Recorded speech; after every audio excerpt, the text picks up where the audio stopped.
heart pounding, drenched in sweat. You got this! And no excuses. These are the greatest workouts in America. We as humans are far more capable than we believe.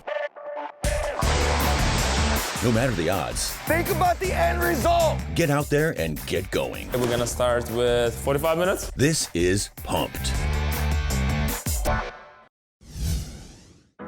I'm so grateful for all of you being here this morning. It's bright and early. We're definitely gonna make and finish this race. It is really important that you have fun.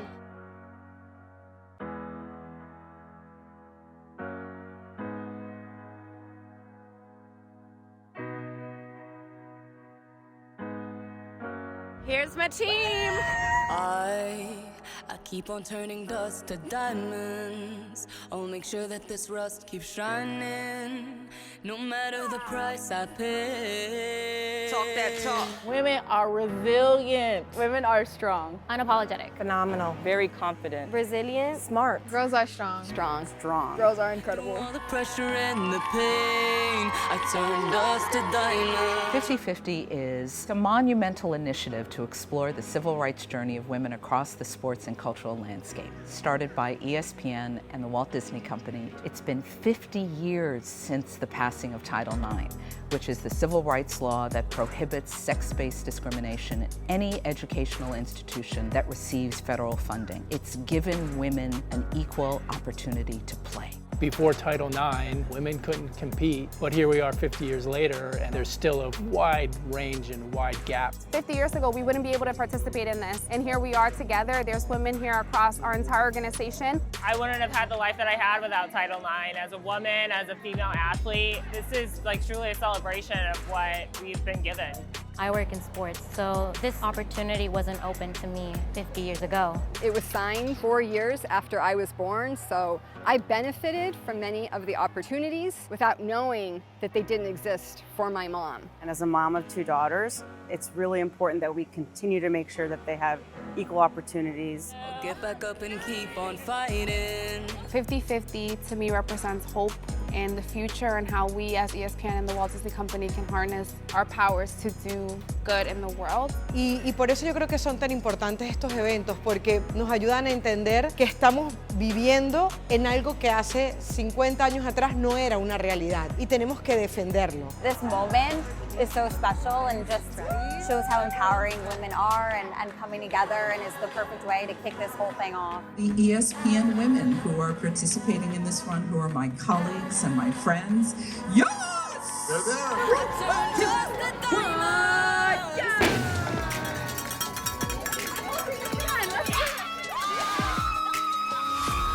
I see a world for girls to have an equal playing field by not just showing up in rooms where there's no seats for them, but them taking control of the table. We all have a voice and we're all in the room, and we've been invited in for good reason.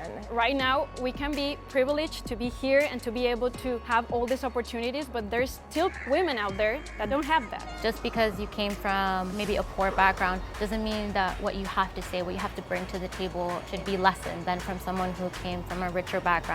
Young girls, young women deserve the right to participate in sports, to have an equal playing field. We're actually right in front of a field, right, that appears level, and it's definitely not level, unfortunately, for many folks. And when Conti walks into the room, she should be seen as a leader, period. I'm just incredibly proud.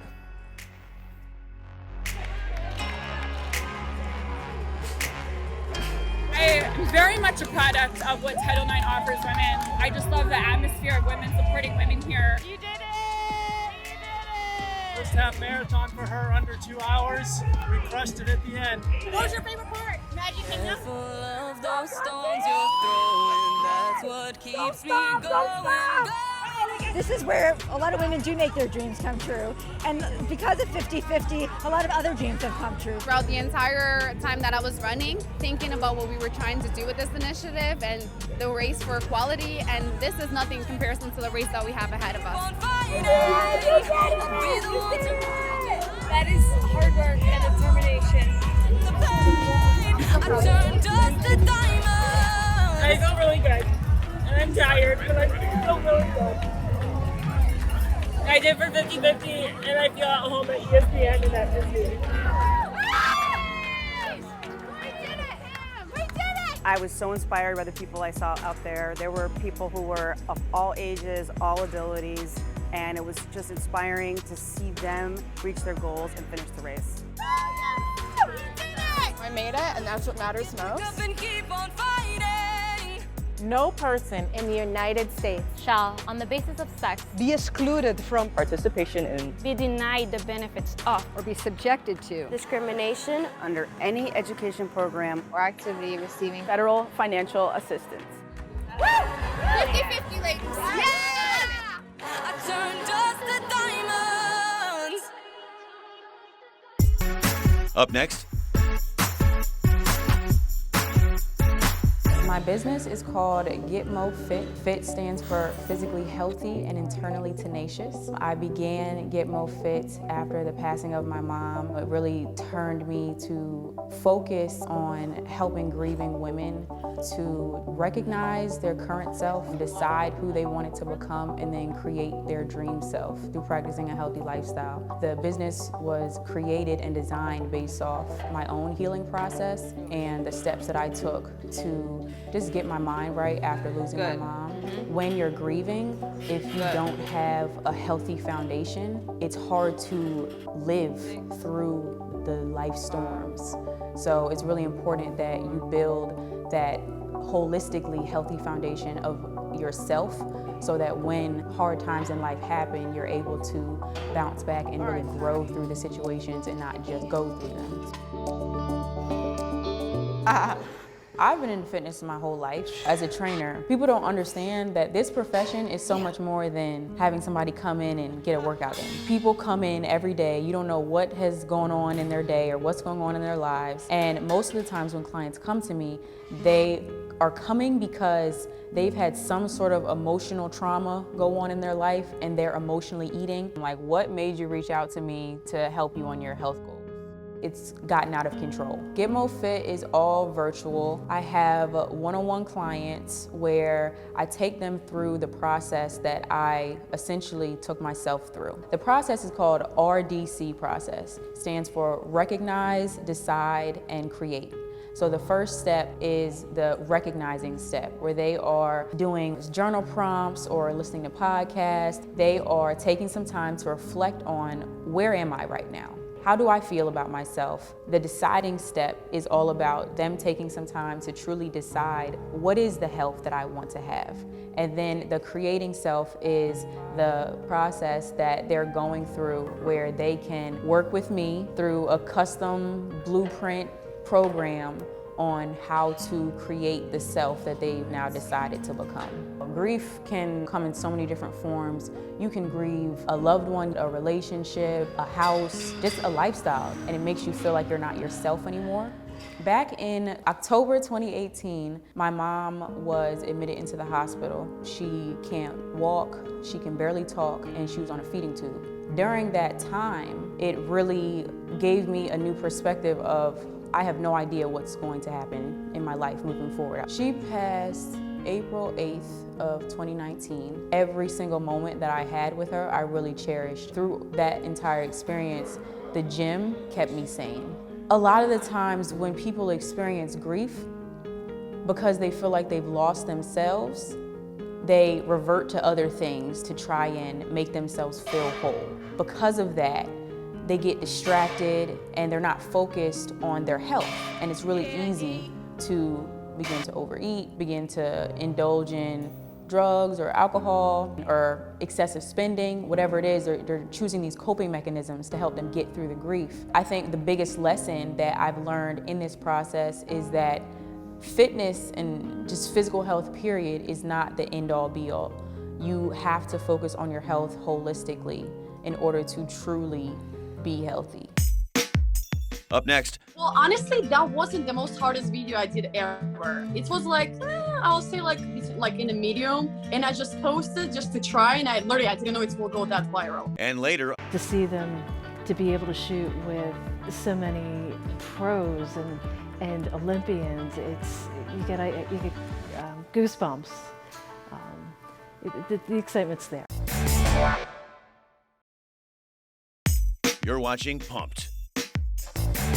Christina, it was amazing to see this video of you as you're doing essentially a somersault while kicking out, wearing high heels, you have your purse nearby. Talk about how you come up with the idea of doing these underwater moves. So someone was doing with the heels on. It was like a trend back in the summer for Beyonce. And then I looked at my clouds and I thought, what if I tried to put heels on? And I never saw anyone did that before and tried to do it in the water. So I took like a couple tries. I just wanted to post. And then I saw 30 minutes after I post, I got 1 million views. I was like, what? Because I never got that many views in just 30 minutes. And then it's got up. And now I think it's like over 27 million views. Incredible. I mean, and it just stops your thumb from scrolling as you try to process what's going on. It almost looks fake, but you just managed to hold your breath that long and keep every move that kind of concise. Well, honestly, that wasn't the most hardest video I did ever. It was like, I'll say like in a medium, and I just posted just to try, and I didn't know it will go that viral. Because I have some other videos which are really, really hard, but I guess people would not understand, like talking about artistic swimming, kind of what is hard, what is not. But I believe that video is like the most impressive out of my all ones, so. Yeah, well, I mean, talk about hard. How did you get good at this? How did you learn how to do this? Well, actually, I'm a professional synchronized swimmer, and I started doing sport when I was 6 years old, and I did it for over 15 years. And I achieved as a 4-time world champion and twice European champion. But I believe everyone know me by TikTok, not by what I did in my past in the sport. So you've achieved amazing things in the world of sports, and now you're figuring out a way to film it and bring the kind of activity to new audiences. What kind of camera do you use, and what's kind of like just the technical side of it? So I used the GoPro. First, I started back in November, I believe, in GoPro 7. And then for New Year's, I got the last GoPro 9, and now I film on my GoPro 9. So usually, I got a comments who record me, no one. I just put it on my tripod. I put it on the bottom of the pool, press start, and do like a couple tries. Then I swim back, check what I did, go back, and then do it again. Well, and how long do you manage to hold your breath? So when I'm still not basically doing anything, I definitely can hold up to 3 minutes. But when I do moves, and the faster I do them, obviously the less air I have. So I'll say definitely 1 minute by doing some dancing, this and that. But half of my videos actually I do without breath. Because if I hold all my breath, obviously I cannot stay at the bottom of the pool. So some of my videos, I'll say half of them, I blow all the air out. And then I do my videos without any air. So that's that. Maybe the most famous 360 walker underwater in the whole world right now. I'm trying to do that. Later. They told me during the checkup that I was already in labor. That was at 29 weeks. It was a complete shock. They tried to stop the labor and it lasted about 5 days before the babies decided they were coming.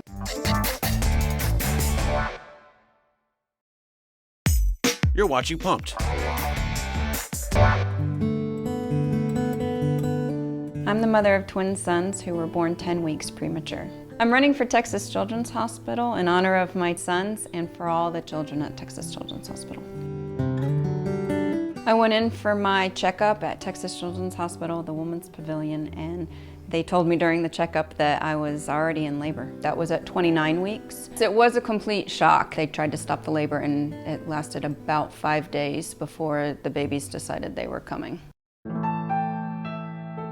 The entire experience was terrifying. When Hayden came out, he was over 5 pounds. So I was just so thankful that he was a good size. When they took Holden out, they said he's 3 pounds. Because he didn't get enough nutrients, he was just very, very small and had to spend a lot of time working on his breathing. He was fed through a feeding tube, jaundice, had to have a blood transfusion. Hayden, his bigger brother, quickly lost the weight. He had necrotizing enterocolitis when he was 11 days old. I think it's like the second leading cause of mortality in premature babies. That is the death of the intestines, where the intestines just start to die. They did tell us that if he was going to pass, it would be within the next 24 to 48 hours. I kind of went a little crazy with the idea of losing my son at only 11 days old. They were in the NICU about 6 weeks. They received amazing care at Texas Children's. If we had been at any other hospital, my true belief is that Hayden wouldn't be here today. Without them, I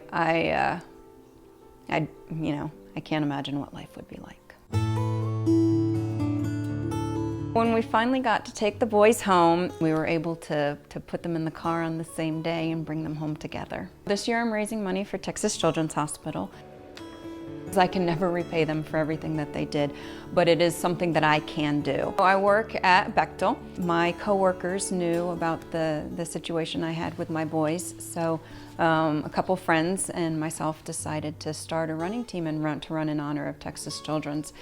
And once word got out, the support from all of my colleagues was amazing. And now we are 85 members, and we are now the largest corporate team for the marathon. Everyone raising money for Texas Children's Hospital, I want to help them any way that I can. They saved my son's life, I believe.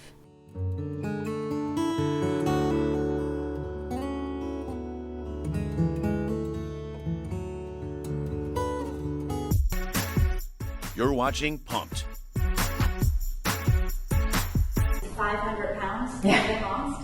This is the largest domino effect we've ever seen at On Point. 20 plus people now. And we had an aunt that came on board. We had a lot of friends, sister-in-laws, kind of just spiraled. It's almost somewhat comical because someone will call and we say, oh, well, how did you hear about On Point? And they say, oh, well, I'm friends with this person's sister, who's this person's aunt twice removed, who knows Kara and Kristen.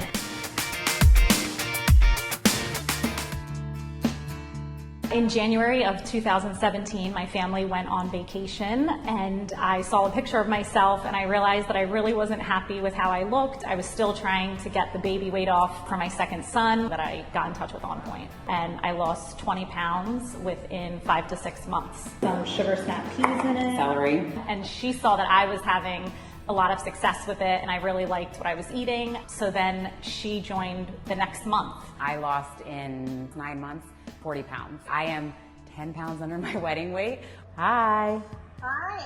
We had a support system. This 20-person network is almost something that you can't even comprehend how large it is and how impactful they all are on each other. We counted about 15 of our close friends, but then it's also sister-in-law, so it's a little bit of a snowball from that. We're texting and calling each other all the time and we'll say, what are you having for dinner tonight? Or how did you eat for breakfast this morning? What else do we need for the stir fry? There's definitely the accountability factor, especially when we go out to eat. The buddy is key.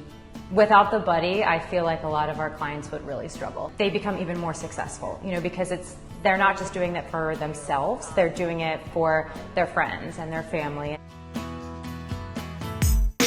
Coming up. When I went there, I was talking to my dad. I was like, I should, maybe next year I could bring a few friends, And he was like, you know what, let's just bring a team. Going out, meeting people from other countries is probably one of the best parts.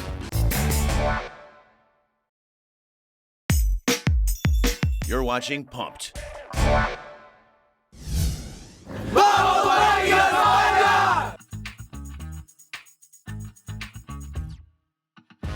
The boys and I, we're very proud, very happy to represent America and Spain as well as New Jersey. It's the first time any team from the United States has been over to the residential academy, so it's kind of a big deal, but everyone's excited to go. Our team manager and head coach had attended the academy at Huesca Escuela Football in Huesca, Spain last year. He brought his son, our goaltender, to this training camp, ID camp, and international tournament that consists of international players from around the world.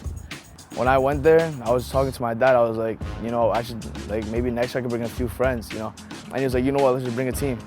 Going out, meeting people from other countries is probably one of the best parts. I met people from Paraguay, Canada, Colombia, Peru, and I still talk to some of them till today.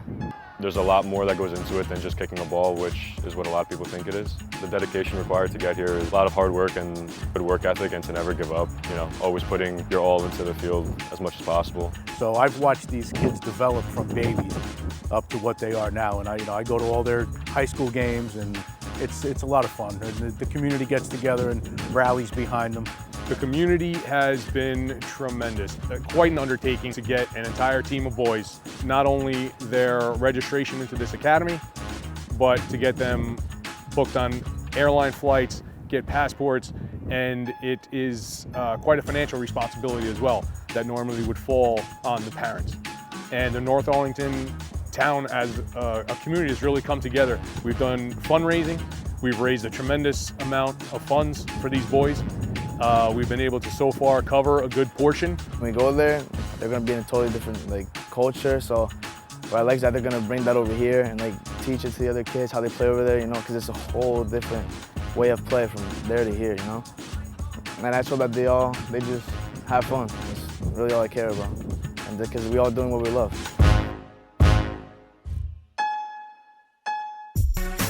You're watching Pumped.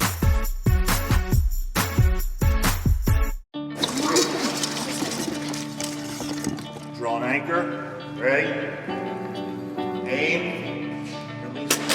A lot of practice. A lot of patience and a lot of fun.